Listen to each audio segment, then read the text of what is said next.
सविस्तर माहिती आपल्या समोर आहे. कोकणामध्ये पालघरपासून पालघरपासून सिंधुदुर्गपर्यंत लोकसभेचे 6 मतदारसंघ. या 6 मतदारसंघाचं जे वाटप झालेलं आहे त्याची पार्श्वभूमी बघितली तर लक्षात येईल की जे प्रमुख 3 पक्ष आहेत त्यांच्या काही मागण्या आहेत त्या तिन्ही पक्षाला त्याच्यातला योग्य प्रकारे वाटप आमच्या वरिष्ठांनी सगळ्यांनी केलं. उदाहरणार्थ माननीय शिंदे साहेब या शिवसेनेचं प्रतिनिधित्व करतात.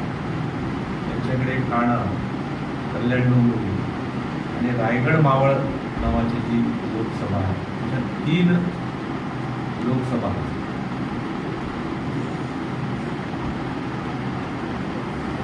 शिंदे साहेबांच्या नेतृत्वाखाली म्हणजे शिवसेना म्हणून त्याच्याचं वाटप किती समनियोजित आहे. भारतीय जनता पक्ष म्हणून सिंधुदुर्ग, रत्नागिरी आणि पालघर असं 2 आहे आणि राष्ट्रवादीला रायगड म्हणजे शिवसेनेला 3, 2 BJPला आणि 1 राष्ट्रवादीला असं एकूण 6 या लोकसभेचं वाटप आहे. समन्यायी वाटप झालेलं आहे. त्यामुळे या तिन्ही पार्ट्या, तिन्ही जे पक्ष आहेत त्या तिन्ही पक्षाचं जरी आमच्या चिन्ह निराळे असतील तरी सुद्धा असा कुठलाही भाग राहिला नाही की तिन्ही पक्षांची कोणाला काहीच मिळालं. मतं ट्रान्सफर होण्यासाठी या गोष्टीची आवश्यकता होती त्याची सगळ्याची काळजी घेतली गेली आणि लोकसभा निवडणूक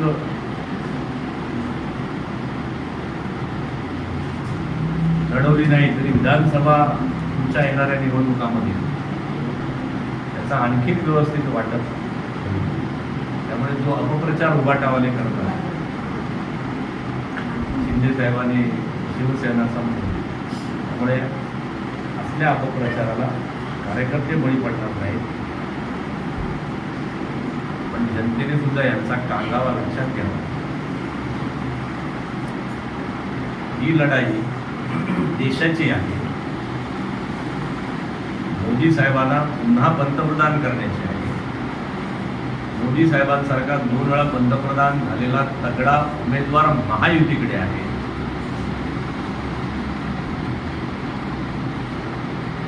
उभाटाने आणि त्याच्या सगळ्या महाविकासाने आपला पंतप्रधानाचा उमेदवार दाखवावा आणि मगच मतं मागावी.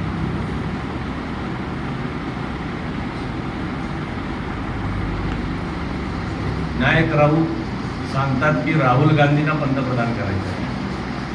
संजय राऊत सांगतात उद्धव ठाकरेंना पंतप्रधान.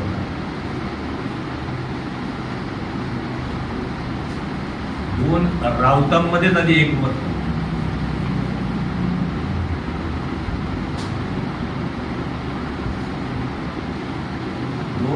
राऊतांमध्येच एकमत. विनायक राऊत सांगतात आम्हाला राहुल गांधींना पंतप्रधान करायचं. संजय राऊत सकाळी उठून सांगतात की उद्धव ठाकरेंना पंतप्रधान. बरं, ज्या उद्धव ठाकरेंना पंतप्रधान करायचं आहे असं संजय राऊत म्हणतात त्याने आजपर्यंत 4 आण्याची कुठलीही निवडणूक लढवली नाही.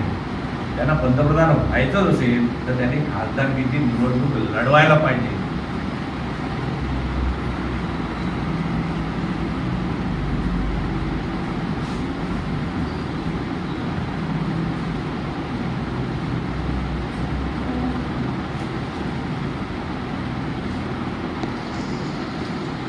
ही महाविकास आघाडी ही महाकन्फ्यूज आघाडी आहे. या आघाडीत कोणाचा पायपोस कोणाला राहिलेला.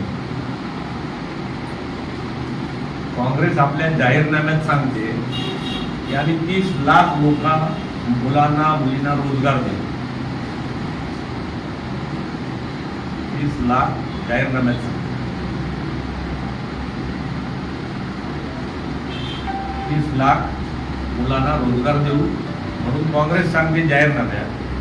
पण त्यांचाच गेले 10 वर्षाचा खासदार असलेला विनायक राऊत आलेले प्रकल्प पळवून लावतो.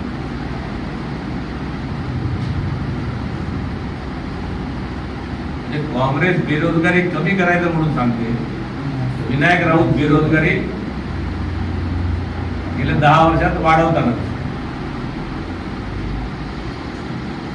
कोणाचा पायपूस कोणाच्या पाया.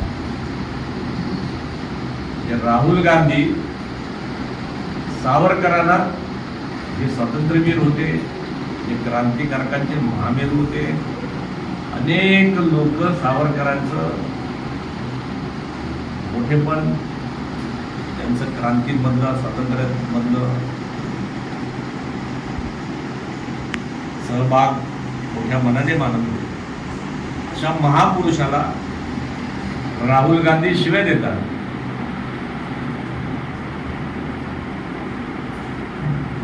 आणि त्यांनाच पंतप्रधान करण्याचं समर्थन विनायक राऊत करतात.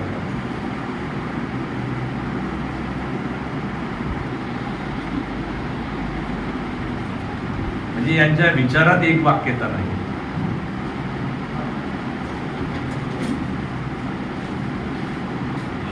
यांच्यासाठी आदर्श पुरुष कोण असावा ह्याच्यात एक वाक्यता नाही.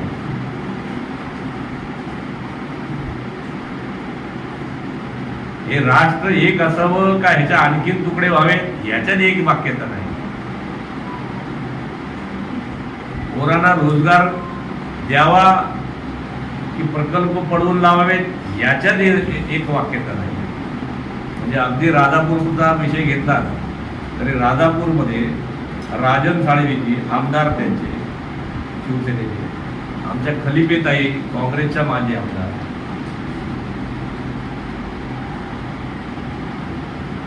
हे सहयोगी असलेले त्यांचे रिफायनरी सारख्या प्रकल्पाला समर्थन करतात. तर खासदार विनायक राऊत विरोध करतात.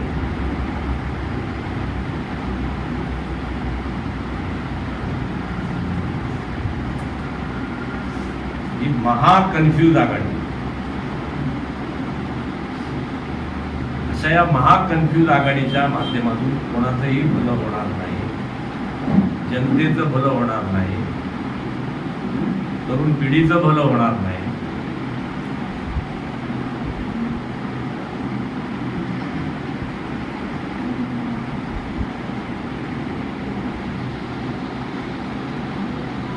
दहा वर्षात विनायक राऊतांनी लोकोपयोगी केलेली, केंद्रातनं खेचून आणलेली मोठी 10 कामं दाखवावी. 10 वर्षात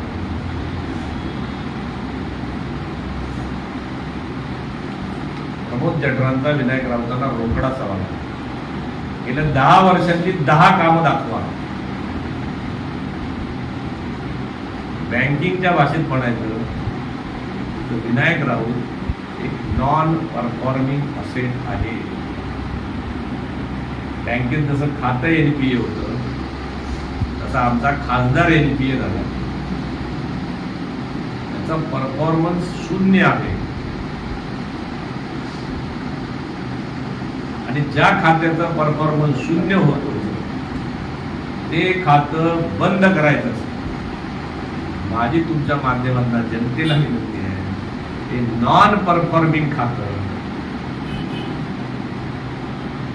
थोडा सुद्धा परफॉर्मन्स 10 वर्षात न दाखवणारा विनायक राऊत, या खासदारांना बदला, कोकणाचं नशीब बदलेल. NPA खासदार नॉन परफॉर्मिंग, त्याला वेळीच बदला. 10 वर्षात आमच्या 2 पिढ्यांची वाट लागली. ह्याला आणखीन पुढे चाल देणं म्हणजे आणखीन 2 पुढच्या पिढ्यांची वाट लावणं.